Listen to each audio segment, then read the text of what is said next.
SSC 26 batch, আর কয়টা দিন বাদেই পরীক্ষা, অথচ চায়ের আড্ডায় অনেক গল্পই হয়, কিন্তু পরীক্ষার খাতায় স্টোরি রাইটিং লিখতে গেলেই টেনশনে মাথা ঘুরে যায়। টেনশনের কোনো কারণ নাই। আজকের এই ভিডিওতে আমি তোমাদের সাথে স্টোরি রাইটিং এর কিছু গুরুত্বপূর্ণ টিপস শেয়ার করব, যেগুলা পরীক্ষার খাতায় লিখে আসলে তুমি স্টোরি রাইটিং এ ফুল মার্কস পাবা। এবং সেই সাথে আজকে তোমাদের সাথে একটা কড়া সাজেশন শেয়ার করব, যেই সাজেশন থেকে তুমি ইনশাল্লাহ বোর্ড পরীক্ষায় 100% কমন পাবা। তাহলে আর দেরি কেন, তাহলে এখনই শুরু করি। দেখো, স্টোরি রাইটিং এর ক্ষেত্রে আমরা যদি খেয়াল করি, স্টোরি রাইটিং দুই ধরনের হয়। একটা হচ্ছে ক্রিয়েটিভ স্টোরি, আর একটা হচ্ছে ট্রেডিশনাল স্টোরি। ক্রিয়েটিভ স্টোরি কিরকম? ক্রিয়েটিভ স্টোরি মানে হচ্ছে একটা বানায় তোমাকে গল্প দিবে, সেটাকে তুমি কমপ্লিট করবা। হ্যাঁ, ধরো হচ্ছে বলা হলো হচ্ছে যে তুমি রাস্তা দিয়ে হাঁটতেছো, হঠাৎ একটা বৃদ্ধ মহিলা হচ্ছে একটা গাছের নিচে বসে কাঁদতেছিল, ব্লা ব্লা ব্লা, এটাকে তুমি ফিল আপ করবা। ওকে ফাইন, এটাকে ফিল আপ করো। আর ট্রেডিশনাল স্টোরি মানে হইলো অনেক আগের কোনো ঘটনা। হ্যাঁ, আমরা বললাম যে কিং মিডাসের গল্প, অথবা হচ্ছে এক রাজার রাজহাঁস ছিল, সরি এক কৃষকের রাজহাঁস ছিল। হ্যাঁ, সেই ধরনের গল্পগুলো, বা বায়েজিদ এবং বায়েজিদের মায়ের যে গল্প, সেই যে গল্পগুলো, এগুলো ট্রেডিশনাল স্টোরি। তাহলে আমরা পরীক্ষায় যদি ট্রেডিশনাল স্টোরি না আসে, ক্রিয়েটিভ স্টোরি আসে, তখন আমরা কি করব, কি ফলো করে লিখবো? হ্যাঁ, প্রশ্ন থাকে না ভাইয়ারা? তো এই জিনিসগুলো আজকে আমি শেয়ার করে দিব, যাতে তোমার পরীক্ষার খাতা আই ক্যাচিং হয় এবং এক্সামিনার দেখলেই বুঝতে পারে যে এইটা হচ্ছে গুপ্ত স্কুলের স্টুডেন্টের খাতা। তাহলে আর দেরি কেন, দেখো, আমরা যখন আমরা কোনো একটা স্টোরি লিখতে যাব, অবশ্যই এই বিষয়গুলো খেয়াল করব।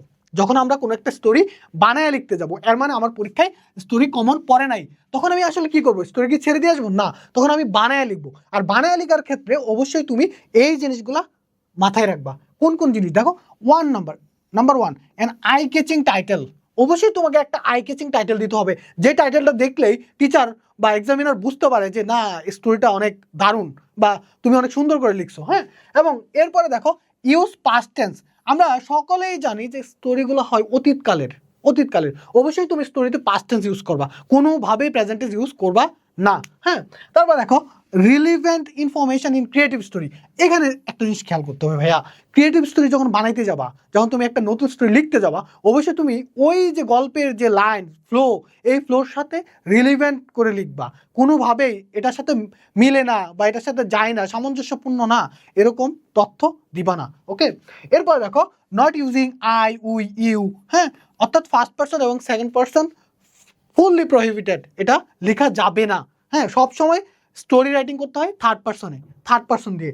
এবং আমরা অবশ্যই এটা নিয়ে দ্বিধাদ্বন্দ্বে থাকি যে ভাইয়া স্টোরি রাইটিংয়ে কয় পেজ লিখবো, কত ওয়ার্ডস লিখবো। হ্যাঁ, দেখো, স্টোরি রাইটিং যখন তুমি করতে যাবা, অবশ্যই 150 ওয়ার্ডসের মধ্যে লিখবা, উইদিন 150 ওয়ার্ডস। অনেক সময় কোয়েশ্চেনে দেওয়া থাকবে যে 150 ওয়ার্ডসের মধ্যে স্টোরি লিখো, বা অনেক সময় দেওয়া থাকবে না, কিন্তু তুমি কি করবা, 150 ওয়ার্ডসের মধ্যে ব্যালেন্স করে স্টোরিটা লিখে দিয়ে আসবা, তাহলে তোমার মার্কস অটোমেটিক্যালি বেড়ে যাবে। দেখো, তারপর দেখো, maintaining sequence in both types. মানে হচ্ছে তুমি যখন ট্রেডিশনাল বা ক্রিয়েটিভ স্টোরি যেটাই লিখতে যাও না কেন, অবশ্যই তুমি সিকোয়েন্স মেনটেন করবা। অবশ্যই তুমি কি করবা? সিকোয়েন্স মেনটেন করবা। এখন একটু জিনিস খেয়াল করো, যখন তুমি একটা স্টোরি লিখবা, অবশ্যই তোমার এখানে কি থাকবে? টাইটেল থাকবে। হ্যাঁ, তারপর তুমি একটা ইন্ট্রো দিবা। হ্যাঁ, অল্প কথা একটা ইন্ট্রো দিবা। তারপরে তুমি বাকি কি? মেন বডির পরে তুমি যেটাকে আমরা কনক্লুশন বলি, অর্থাৎ মোরাল অফ দ্য স্টোরি। হ্যাঁ, তুমি কি করবা? মোরাল অফ দ্য স্টোরি দিবা। এইটা যদি দাও, এটা দিলে কি হবে? যে তোমার স্টোরির গুণগত মান অনেক বেড়ে যাবে, তোমার খাতা ইনরিচড হবে। হ্যাঁ, এবং মার্কস অনেক বেশি ক্যারি করবে। তাহলে আমরা চলো আর কথা না বলি, আমরা আমাদের ফাইনাল সাজেশনে চলে যাই। দেখো, স্টোরি সাজেশন, ফাইনাল সাজেশন আমরা দুইটা ভাগে ভাগ করছি, একটা ট্রেডিশনাল স্টোরি আর একটা হচ্ছে ক্রিয়েটিভ স্টোরি। আমরা টেস্ট পেপার, বোর্ড কুইজ সব অ্যানালাইসিস করে যেটা বুঝতে পারলাম, যে আমার কাছে মনে হইলো যে এই জায়গাগুলো সবচেয়ে বেশি ইম্পর্টেন্ট, অর্থাৎ কমন পড়বে ইনশাল্লাহ, এখান থেকেই কমন পড়বে, ভরসা রাখো 100%-এর মতো কমন পড়বে এবারের পরীক্ষার জন্য। খেয়াল করে শোনো, the scholar and the boatman, খুবই ইম্পর্টেন্ট। এটা পরীক্ষায় পড়তেই হবে, পড়ে যেতেই হবে। এটা খুবই ইম্পর্টেন্ট। এরপর দেখো, the dove and the ant, a foolish crow and the cunning fox, খুবই ইম্পর্টেন্ট। দেখো, the crow and peacock, nobody believes a liar, the lion and the mouse, very important. Dress does not make a man great, where there is a will there is a way.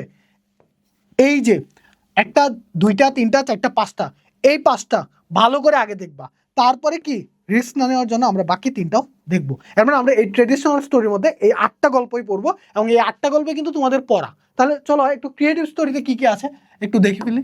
দেখো creative story কি, creative মানে কি সৃজনশীল, ঠিক না? এবার তুমি বানায় লিখবা, এবার মনের মাধুরী দিয়ে বানায় লিখবা, হ্যাঁ, কিন্তু মাধুরী যতই মিশাও না কেন রিলিভেন্ট থাকতে হবে। কিন্তু যদি মাধুরী যদি মনের মতো না হয় তাহলে কিন্তু প্রেমিকাও পড়বে না। সো স্টোরির ব্যাপারটাও এরকম, যদি তোমার মাধুরী মনের মতো না হয় এক্সামিনার কিন্তু তোমাকে নাম্বার দিবে না। সো একটু খেয়াল করো, আমরা এই স্টোরিগুলো ভালো করে দেখে যাবো, পরীক্ষার আগে অবশ্যই স্টোরিগুলো পড়বো।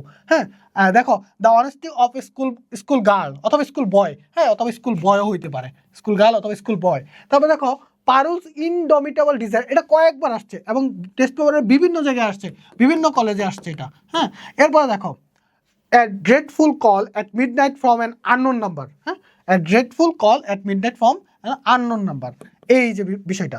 Unique human quality of some college students এবং self employment is the better than unemployment.